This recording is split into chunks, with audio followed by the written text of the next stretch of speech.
when I hear people from a business perspective ask about how to get stuff into retailers, the one thing I know to be true is they're overthinking it. Most make it out to be this like secret, and in reality it's not. Maybe it's because so many people are making so much money selling the secret, which is a lie. And then it's about punching through the bullshit. Greg Vetter Podcast. We got Brian Vetter here. No, it is not artificial intelligence. This is my brother. He is 2 years younger than me. And that is something that I've said 45,000 times in my life. You guys twins? Nope. 2 years different. So he's looking handsome today. He's got a speech tonight. So we decided to bring in a special guest. He is unprepared, which is the best way to have him. Brian, welcome. Thank you for having me. So Brian is the head of growth, sales, opening doors, getting the yes.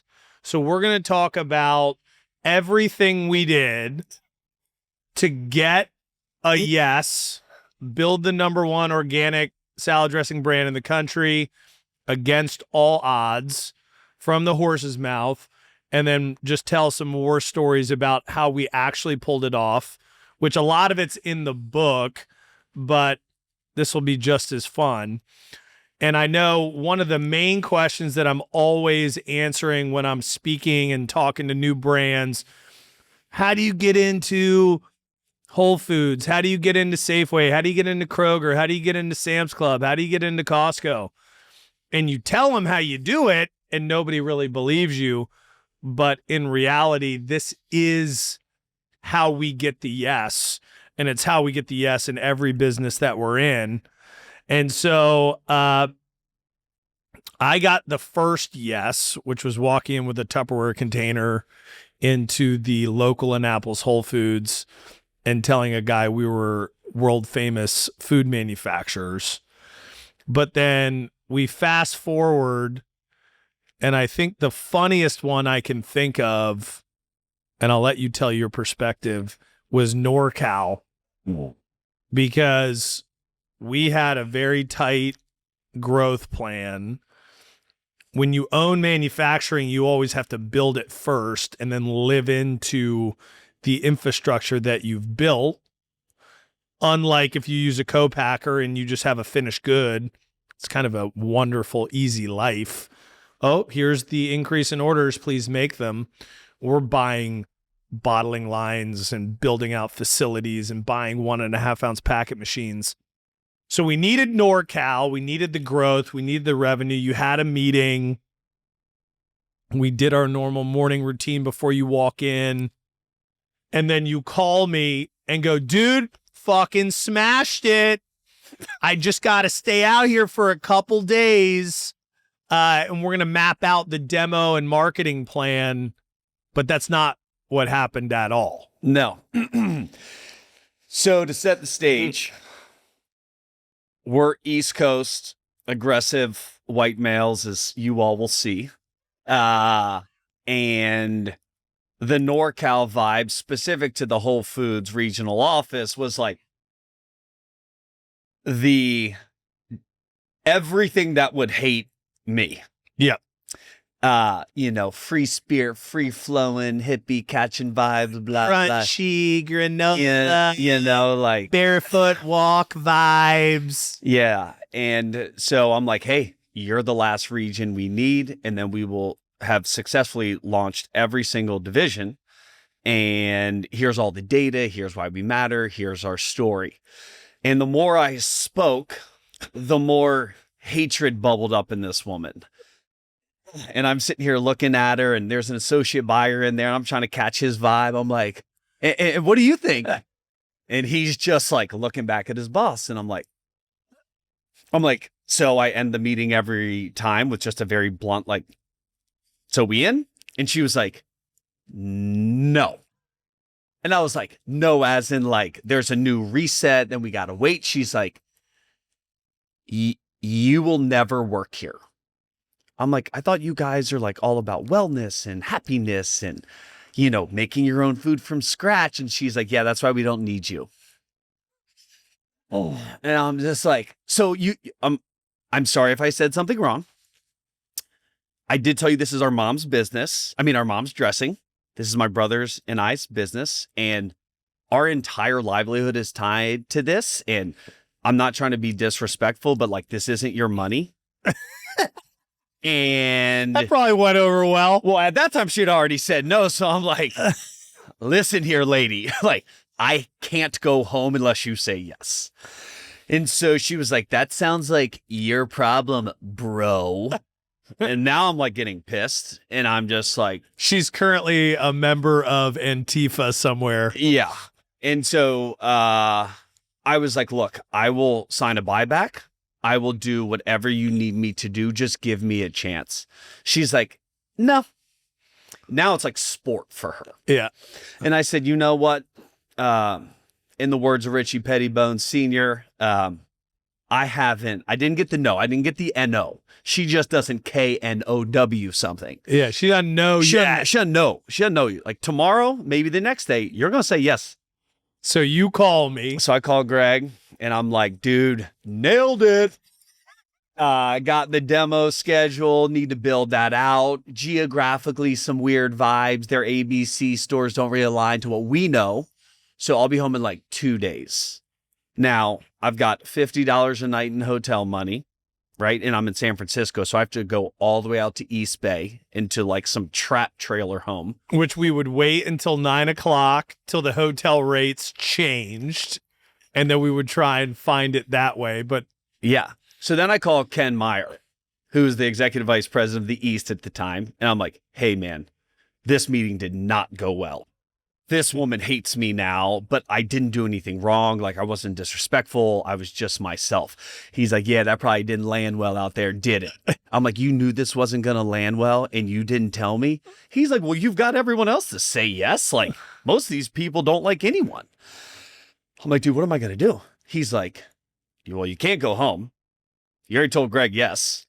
So you need to go sit in that lobby until she says yes. I'm like, you want me to go sit in this lobby and have someone who already hates me and have her walk by me until she meets with me? He's like, yep. I was like, oh God. I go, all right, well, guess I'm not going to East Bay. So I just sleep in the car, do the diggy rap. And I was like, oh man. So I'm thinking about like all the stories we read of like not taking no for an answer. And I'm like, this isn't even that extreme. I just get to sit in an office all day and have someone hate me and awkwardly stare at a secretary. So walk in, like, hey, oh, you're back for, your meeting. I'm like, yeah. We just got to work out a couple things. And so the buyer walks in, she sees me and I'm like, hey, Brian Vetter yesterday. And she just kind of looks at me, like scurries by and like doesn't look at me. Then the secretary looks at me. And she's like, do you have a meeting? I'm like, no. I'm like, she said no. Basically told me to go fuck myself. And this is our family's business. So like, I can't take no for an answer. And the woman's like, so you're just going to sit here until she meets with you? I'm like, I hope so. Like, I don't know how this is going to land. And so anyways, I just basically sit there. So I can't remember exactly how many times she walked by me, but then the associate buyer walked by. Right. And he was like, bro, what are you doing? I'm like, I cannot leave until I get yes. And he's like, all right, dude, like, let me try something. So I think towards like the end of the day, she comes out and she was like, I'll meet with you tomorrow morning at 7 a.m. And I'm thinking to myself, I got to sleep in a car again. Like, I got no more money for food. I'm just, thank God I was skinny and running long distance. So if I didn't run, I just wouldn't have to eat. So I kind of was just suppressing my appetite with caffeine. So the next morning I kind of cruise in. I was like, look, I just need help. Just give me a shot.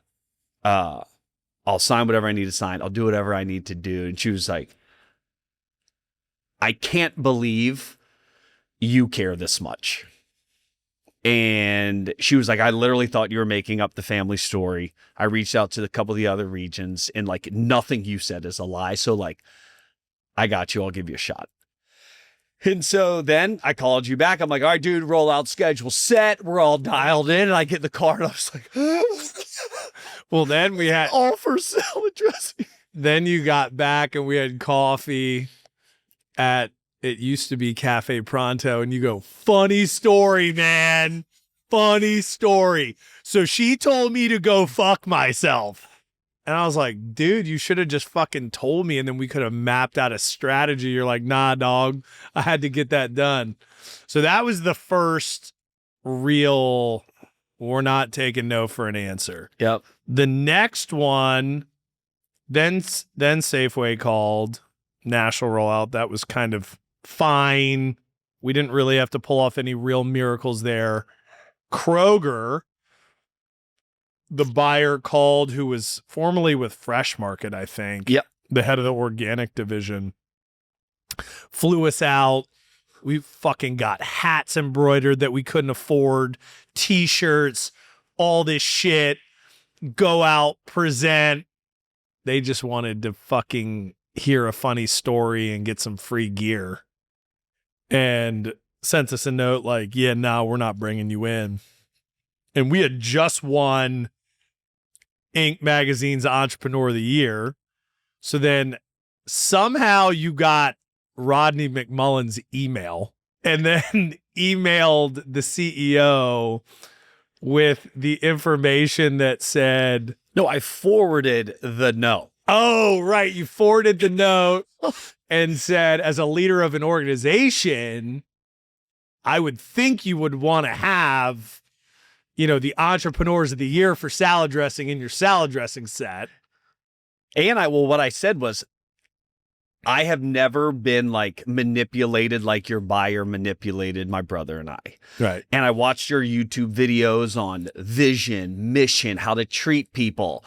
And I know we have a small company in the grand scheme of things, and certainly in comparison to yours. But as the leader of the company, I figured you want to know that your front line is not singing the same song as you. Within 5 minutes, he CCs the entire C-suite. Yep. Everyone's assistant, and each one had like 2. And then that's when we met Jill McIntosh. Yeah. And then the greatest fucking meeting of all time. We go into Cincinnati we think they're going to give us like 200 stores of the 2,600 that they have, or right, whatever the number is at the time. They put us in a closet. Yeah, that was the smallest office. No windows. A morbidly obese dude drinking a triple fucking big gulp walks in. We look at each other and go, this isn't going to go well. Sits down, shows us the data on lettuce consumption. Yeah. Tender leaf. Tender leaf's on the rise. Crunchy romaine. Boys, you see this chart here? That's tender leaf lettuce. Ranch is too heavy. Need something like yours.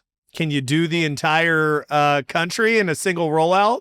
We didn't even say yes. We just shook our heads. We go, uh-huh. He goes, and if you can't, you're not it. So it's all stores, all of your SKUs. How many you got? Like 4 or 5? And we're like, yeah, just in shock, shaking our head. Yeah. We'll send you the samples. And he was just like, all right, well, that'll work. Yeah, you're in. We're in. And then we ran out. We literally said nothing. Yeah. He shook his hand, walked out, and we were in 2,600 fucking grocery stores. Yep. And took a picture in front of it. That was a sick picture. And I think we went to that like random chili bowl place too, just to try to catch the Cincy vibe. Remember that? Skyline Chili. It's right across the street from the headquarters. Dude, yes, we did that. And then we also went to Northern Kentucky, the coffee shop in Northern Kentucky across the bridge. Oh, yeah. That's a cool spot. Yeah. Mm-hmm. Can't remember the name of that hotel, but it's cool. Yep. Then we tried to pull the same shit with Target. And that did not go well. No, that one didn't go so well. So like, I want the listeners, viewers to imagine a type A personality buyer who hated me with every ounce of her being, which I kind of earned, because this time I think I emailed the CEO and CC'd her. You did. Yep. And they had said, no, you're not good enough, whatever. And you were like, no. I was like, ma'am, I can't take no for an answer. And so just at the time, Brian Cornell had just left Safeway, Albertsons, one of those, and became the CEO. And I had just met him because we were their new, golden child. And I was like, hey, Brian, I'm not sure what I'm missing here, but like categorically, you're missing out on a very large segment of new households without us. And your buyer just seems to not only like not care about her category's growth, but she's not even willing to have a conversation with me. And so we were in New York City on that press tour. Yes. When we got the reply, and she was like, yo, fuck you. She called me. And I see this buyer, Mo, I want you to imagine this. So we're with Penny. Yeah. And we're going to all the PR tours or whatever. And I see this buyer pop up and I'm like, yes, we did it. And she's like, let me tell you something, you motherfucker. I was like, is something wrong? She goes, you CC'd our CEO. No, you emailed our CEO and CC'd me telling my boss's boss how bad I am at my job. I'm like, well, ma'am, no disrespect. Like, you are bad at your job because you just said no to the only thing that's growing in this category. And your consumer is our consumer. And she was like, well, you're in all of our stores, but don't ever do that again. Yeah. And I was like, I didn't mean any disrespect by it. Like, I'm here for your consumer, just like I thought you were. And so, yeah, she hated me the entire time she was on that desk. Yep. We ended up being the exclusive organic salad dressing for Target. Yep. Grew their category by 40%. And I guess I should have done a better job with I told you so emails with data. Yeah. Please see below.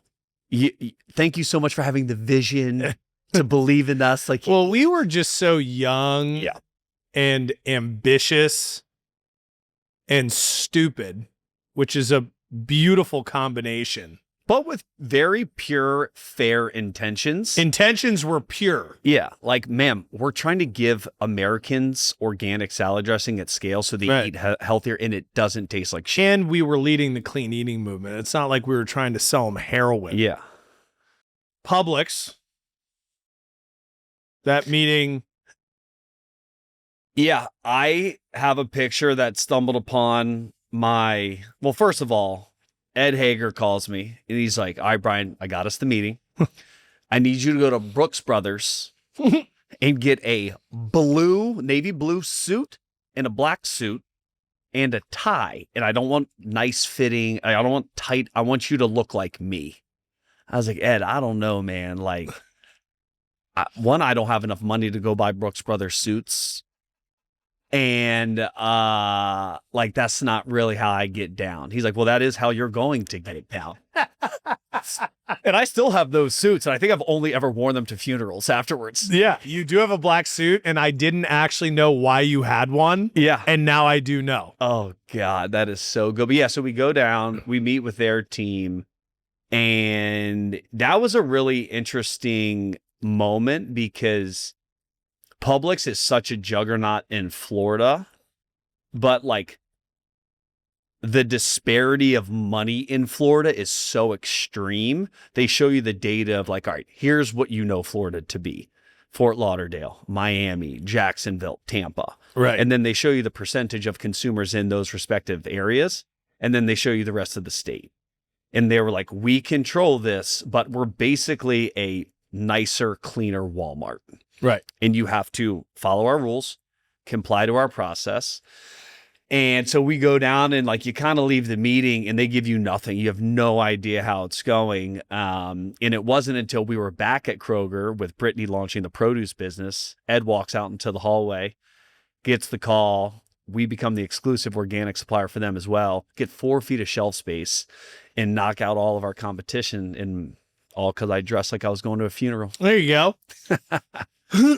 But I think when I hear people from a business perspective ask about how to get stuff into retailers, the one thing I know to be true is they're overthinking it. Yes. Because I think everybody is just a fucking person. Hard yes. And most make it out to be this like secret. And in reality, it's not. And maybe it's because so many people are making so much money selling the secret. Which is a lie. Because at the end of the day, people are just people, and they're trying to find the next great thing. And everything is kind of a return on real estate transaction. And then it's about punching through the bullshit. Because the one thing I will say that we bring into any meeting is a shocking amount of authenticity that nobody's willing to have. And it hurts us sometimes. Sometimes it helps. But I do think at the end of the day, my recommendation to everybody always when they're trying to sell some shit into anywhere, it's like, these are fucking people. And you need to put yourself in their job is to sell stuff that people want. Yeah, I think about it all the time, how we aren't set up to close the deals we close ever, but we also tell the buyer in full transparency that we're not. And so you always hear these funny one-liners, which is like, all I deal with is people telling me what I, as the buyer, can and can't do based on their manufacturing practices, their company. And it's very across the table selling. And what we always try to do is say, look, I'm going to tell you what we have, why we think it could add some value, but like, I actually don't know if it does. I think it would be dope, right? If you could give me some feedback and like walk me through how we could make this work potentially. And, you know, we're tall, handsome, very energetic dudes. And when you walk into a meeting, they don't know what they're going to get. And I think what we always give people, which is really cool and it shocks people a lot, is we are excitable creatures, but we're also learners. And so we ask good questions. We never pretend we know more than we do. And we bring them along the way, like in the journey.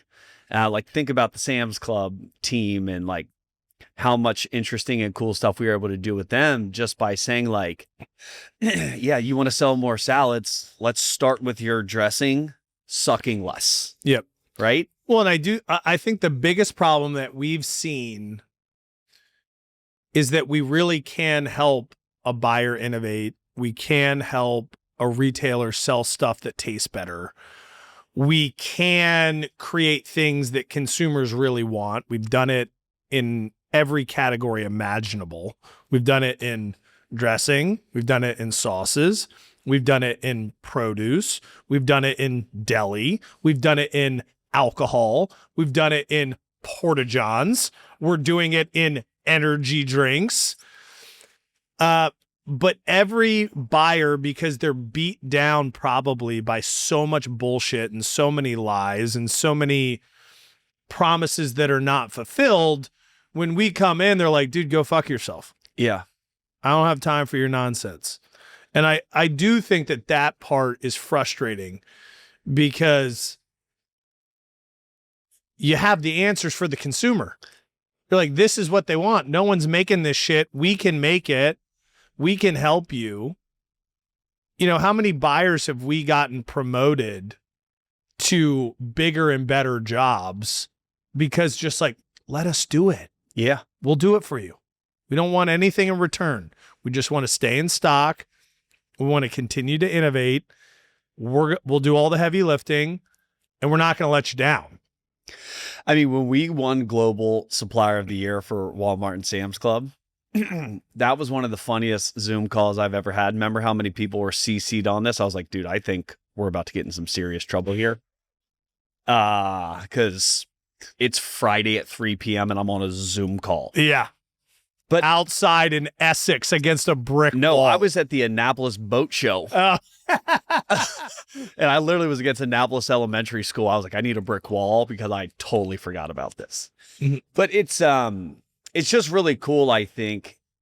And because we innovate across so many different categories and we're always learning like what to say, what not to say.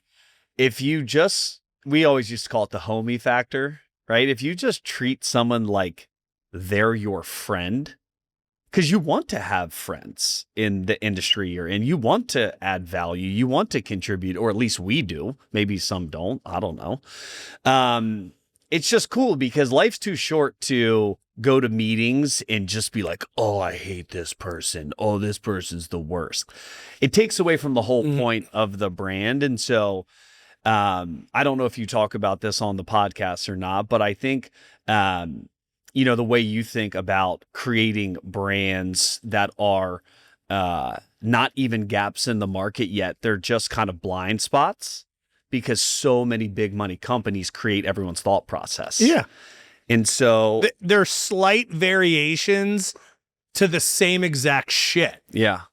It's just the same stuff. Slight variation, slight variation, slight variation. Yeah.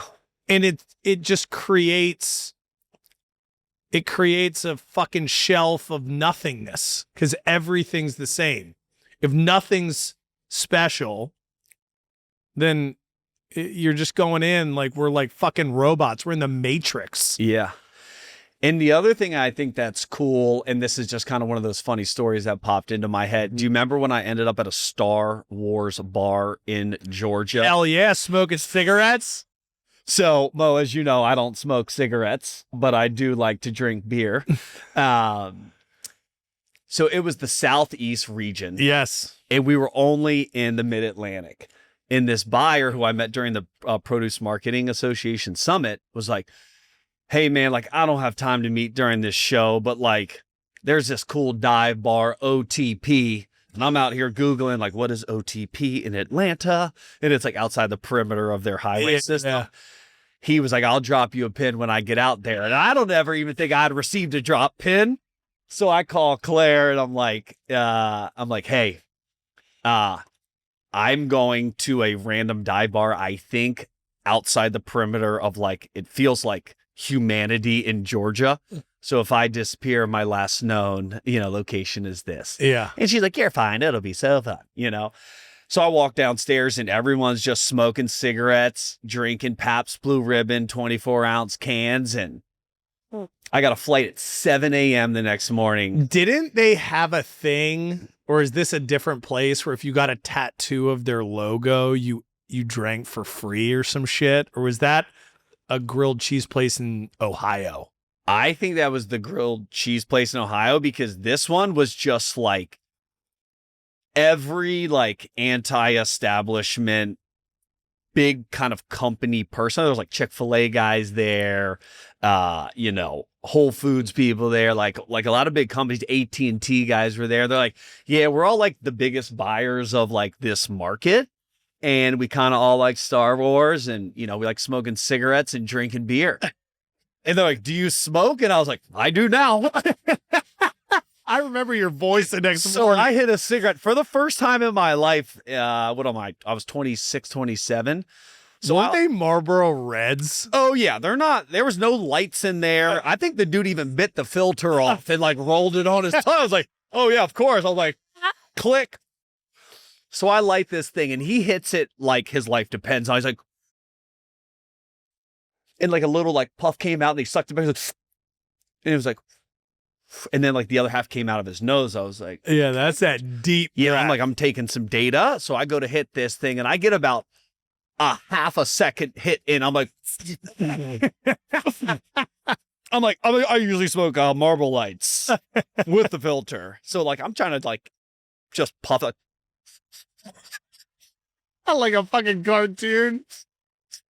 But so then I try to overcorrect by like making him drink more. Yeah. But I also didn't remember smoking or like being in bars where everyone's smoking. So the next thing I know, I'm like taking a Uber, early days Uber. Like it might even have been a taxi cab back to my hotel room. It probably was only like midnight. It wasn't late. And 10 o'clock rolls around because we had drank like 30 24-ounce beers. Like they were drinking away some issues and I was just trying to keep the vibe right. So I'm supposed to be home. I had missed a call with you. And you're like, dude, where are you? I'm like, bro, I can't stop puking. I was smoking Marlboros all last night, drinking Pabst Blue Ribbon. And like, you know, a reasonable older brother and business partner, you're like, well, would you close the deal? And I'm like, yeah, we closed the deal, but I can't stop puking. I'm like, I can't believe people smoke. Like, this is crazy. But you sounded like this. You're like, yo. I was like, yo. I was like, my throat's swollen. I think I got the flu. You're like, what were y'all doing? I was like, smoking cigarettes. You're like, no, that's from smoking. I was like, oh my God. But like those stories and taking that extra time, because you're always in such like a gnarly rush, right? Like close the deal, move, go to the airport, move on. And I think the slower you take the moment when you have the moment and you kind of just let it become what it could become, those people take care of you forever. And so, yeah, and it's cool. It's still working, right? At Alta, we've created such a cool reputation of being innovators. And like when we talk to all the big buyers and whatnot, whether it's convenience stores, public schools, the FDA, whatever, they're like, so what do you do? I'm like, well, we end up doing like whatever is the hardest and most annoying for the big guys because they have to be so efficient because they're a commodity. That we kind of will do whatever you need. And like, well, give me like some examples. I'm like, well, give me an example of what's so hard for you. Yeah. And so it's cool because most people aren't allowed and even when they're big time buyers, a platform or a voice to be like, man, I would love if we could do this. Oh, I know. And people don't even believe what we're saying. Yeah. Like we create whatever you want. And they're like, what does that mean? Yeah. Give me a recipe and it will be in your store in 60 days. Yeah. Well, that was the funniest conversation I had recently. Hey, we're really trying to launch this product in March. And it's like mid-December. I'm like, well, what does it entail? They're like, apple slices and peanut butter. I was like, why do you need 5 months to put apples and peanut butter together? They're like, we got to create like a plastic mold. You have to like do all of this stuff. I'm like, brother, I'll be ready in 30 days with the first round of samples, and we will be ready to launch in 65 days on the dot. What's the volume? I go, just send me the projections and I'll just reverse engineer that thing. It just comes back to people wanting to execute. Yeah. And I think that's what it is, right? You go to these big company meetings, everybody's playing to not lose. That's it. They're hiding under their desk, basically.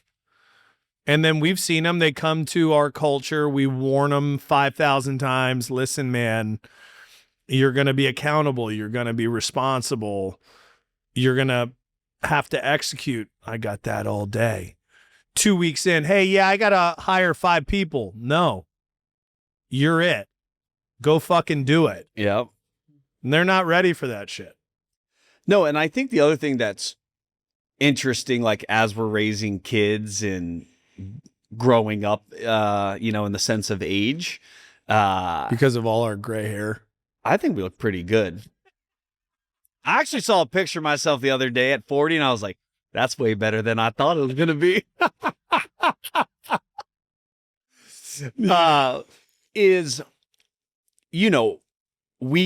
We believe so much in the American dream. Yeah. And we feel so fortunate to be born here because it's by chance that we don't waste a second trying to live into the God-given opportunity we have to shine.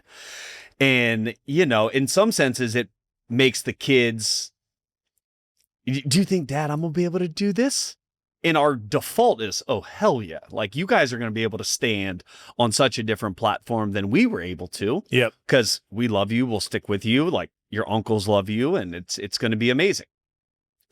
But at the same time, it's also sad for me that, generally speaking, most Americans don't believe it's possible, right? Like, most Americans don't believe they can. And I think, like, you sent me the text back this morning on, like, what'd you call it, the rocking chair test? Yeah, when you're 80 years old, sitting on your front porch in a rocking chair, and you've got your kids and your grandkids and potentially your grandkids sitting around, and they go, Pop Pop or Great Pop Pop or whatever the fuck they're going to call you, Grandpa Diggy, whatever. Yeah. Tell me about your life.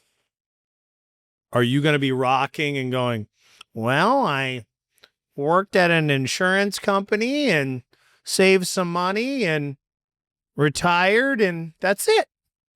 They're going to be like, yo, dog, that's the dumbest fucking story ever. Yep. Or are you going to say, hold on to your nuts? You're about to hear the craziest fucking story you've ever heard. Yeah. And those are the choices that we have. Yeah. We have the choices. Now, it's not easy. Right. It's unbelievably painful. You will be tested to the limit in ways you did not think were possible or feasible. The fact that we're still here is actually a miracle. I thank God every fucking day, because when I'm 80 years old and those little babies and my kids and grandkids and all these motherfuckers are sitting around on a porch, they go, yo, Grandpa G, tell me about your life. I'm like, all right, this is buckle up, brother. Yeah. And I think the other thing that I wish more people would do is just, like, be unapologetically themselves, because, like, to those introverts out there that just love being CFOs or, insurance people or whatever it is, like, live that life, right? Yeah. Don't just do it. Just don't pass every day as, like, I have to do this. It's my responsibility to be reasonable, like, blah, blah, blah. I watched the most beautiful video today, and it was a woman reading a poem about an 87-year-old or something that woke up in her 37-year-old body. Mm.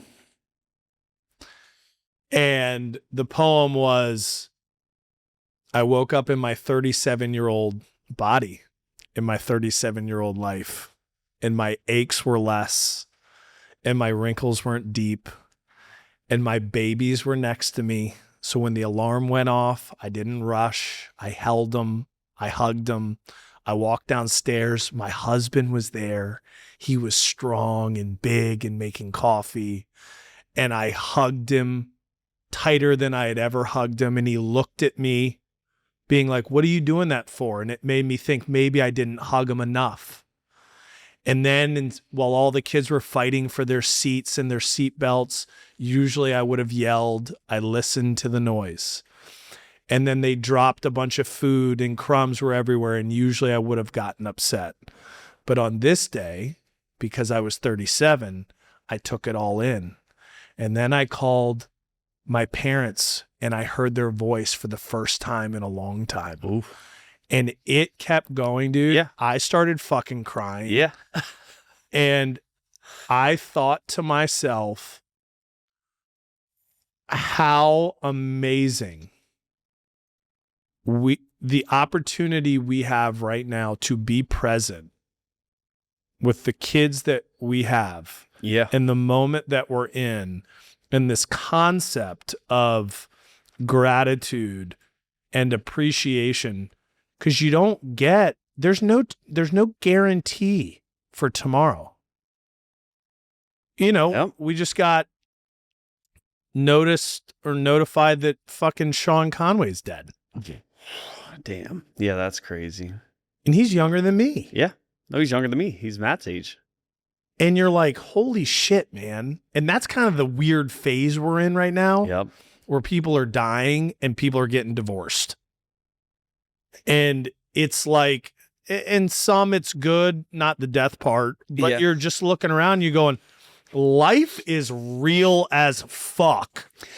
Yeah. And it's like, it's what blows my mind. And I know like I'm a different kind of thinker, right? For all the people that know me, know like I'm an eclectic human. And all the people that don't, I'm an eclectic human. And so we just had this conversation walking over here. It's like college credits. No. That is for college. Yeah. We don't need AP classes in high school. Like, you need to be experimenting with life, living, believing. Like, homework, come on. Get up out of my face with that.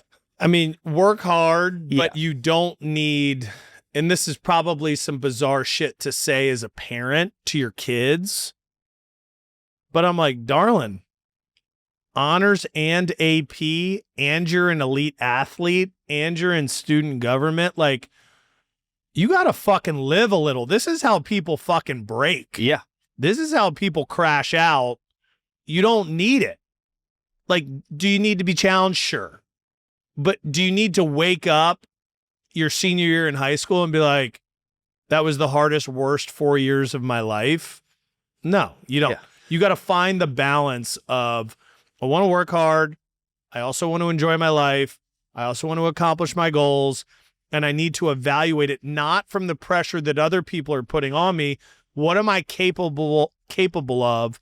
And what do I want to get out of this shit? Yeah. Because everybody's a fucking expert, apparently, on what you should do. Yeah. Can't do that with your kids. That's not going to work. How the fuck do you know? It's like, I mean, I'm just sitting here kind of laughing because I was a challenging young man, to say the least, to parent for mom and dad. Yet, was it because you were in a gang? Allegedly, shout out to the 1800 block. Yep, the only white boy on the block, slinging rocks, allegedly. No, I didn't do that. Where was I going with that? No, but like dad always, he would always ask me questions, and we had an older dad. And so he'd be like, son, you are really pushing the limits here with your teachers. They are wildly unhappy with you. And I'm like, Dad, I'm wildly unhappy with them, and no one asks me how I feel. Do this, do that. And all I want someone to do is ask me why I'm acting like that, or why my dreams are different than their math class. And it's clear what this teacher's dream was. She wanted to be a math teacher. That has nothing to do with me. Like, and until she engages me, I'm going to let her know who runs this class. All referral detention is like, I don't care. My goal is not to be a math teacher. So everything you're saying to me is meaningless. Now, did I take it too far in some people's eyes? As I reflect on, 0 to 25, I mean, I wouldn't redo that for nothing. Like, that is a life well lived. Now, am I going to repeat that 25 to 50? Hard no. But I'm reading this book right now, 10 to 25, and it just talks about kind of like the psychology of brain development and parenting and how capable these children are, but how much pressure the outside world puts on you as an adult to be like, my kid doesn't listen. And then Claire's reading a book just about loving on everything. I can't remember the name of the book she's reading, but she is flying through this thing. And it's really interesting. And I always try to remind myself, and I say this often, it's just like, be where your feet are, right? Like, if you're in class, be in class. If you're at a party, shake that ass and bring the thunder. It's Mike Singletary's act accordingly. Yeah. Oh yeah. Act accordingly. Yep. If you're in church, act like you're in church. Yep. But when you're on that fucking football field, yeah, you better fucking kill somebody. You rip their face off, and you do it unemotionally. And I guess like I was always so obsessed with happiness and fun that I was willing to fail school. I was willing to be a disruptive child in the eyes of parents and all of these other things. And all the while, I'm like, these miserable fucks are trying to judge my happiness and my quality of life.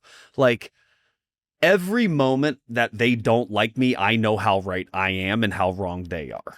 Right. And so I think you have to go through a bit of a lonely journey as far as like fitting in or complying. And I had a little girl last night at wrestling practice. She comes up to me and she has a sign and it says, "Please don't move our furniture." And I looked at her because I took a chair from one room because the chairs weren't comfortable. And I brought a cozy chair like this over. And she was like, I don't think you can do that. I was like, oh, those are rules. Those aren't laws. And she was like, well, you have to follow the rules. I was like, no, that's the beauty of being an adult. And as a child, you can choose to also not follow rules if you're willing to accept the repercussions of not following those rules. And the dad looked at me. He goes, that is the funniest thing I've ever heard, because he's like, she is such a rule follower. Like, the confidence to walk over to an adult and show a sign thinking she's helping. And then to hear that, like, she's going to not be able to sleep tonight. I had a kid in my house. I cuss a lot. You cuss a lot. This kid goes, "You're not allowed to curse." I go, "It's my house." They go, "Well, cursing's bad, and you're not allowed to curse around me." I go, "Then you can get the fuck out." Oh, that's this motherfucker's face dropped, dude. And he was like, holy shit. Yeah. It's like, tell me what you heard. And then I told one of my kids, whoever's friend it was, I go, just as a heads up, that kid's most likely never coming back here, and I don't want him here. Yeah, little Johnny, he's not built for the farm. Well, I think this is a wonderful first episode with young Diglets in the house. Thank you for coming. Thanks for having me. We will continue this conversation or some version of it soon. This is the Greg Vetter Podcast. Thank you for coming.